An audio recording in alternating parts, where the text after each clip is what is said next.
Most designers already have Instagram accounts where they put portfolio work or anything that they wanted to share, but there's a lot of designers that then follow them. They have friends and family.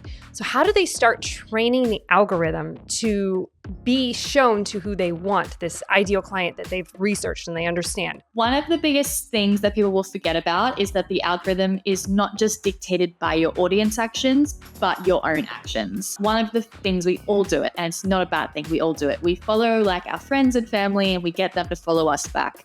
And maybe we follow some of our favorite accounts, the Kardashians, or your favorite chef, or some whatever personal interest that you have. And what this is telling the algorithm is that those are your interests and that's what you want to see. And that's what would also be relevant potentially to your audience. So it's really important you treat your business account like a business account. You wouldn't subscribe to different things in your business email address, right? So it needs to be the same when it comes to who you follow and who you interact with on that profile. So that's coming from the user perspective as the business owner being the user. When it comes to training the algorithm in other ways, obviously that interaction with all the right accounts is really, really important. But you want to be creating content that doesn't speak to people that do what you do. Naturally, people are going to gravitate towards similar people in similar industries, totally normal. But if you want to attract people that are actually potential buyers, you need to speak to them and their issues. I think a common thing I see with a lot of designers, people that work in creative industries, they want to showcase their work a lot, which is awesome and it's amazing. And people will be interested to see that. But if you're just doing that, you're just going to attract and get engagement from others that appreciate that work and also love to look at it as well.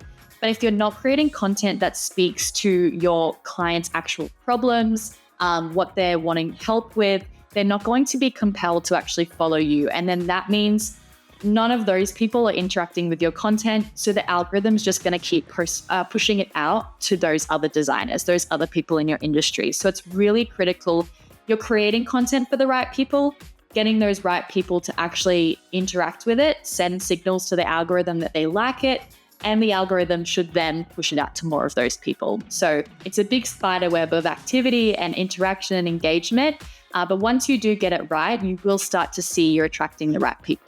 So what about those people who maybe even are scared to show their design process? What would be other content concepts that could help or get themselves in front of their ideal clients? Educating your audience on the value that the work that you're providing can add to that business. The difference between maybe amateur, DIY design and what professional design work, why there are benefits for it, why it can add value to your business, why it will improve your customer's experience, why it will help you to attract the right people, whatever those, outcomes are that you've defined for your business, how that will impact your audience, because they really need to see the value in it to want to invest in it and to also want to follow you as well. The best way to actually use your work, still showcasing the beautiful design and the beautiful project you've worked on, is to still show it, but instead of just talking about, this is the logo I created, this is what we achieved,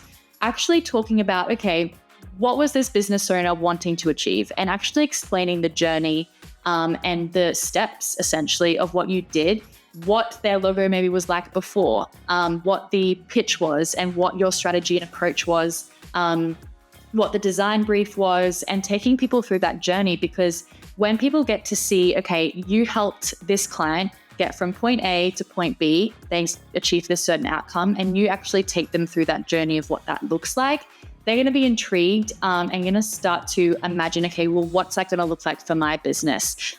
Look at that transformation. Look how it worked out for them. What if I do it for my business? So it's still showcasing your work, but it's not just through the lens of, look how beautiful this is, look how amazing it is, which is so important.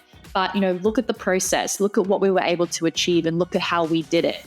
And that's what's going to help you to stand out against other designers that are doing similar services to you.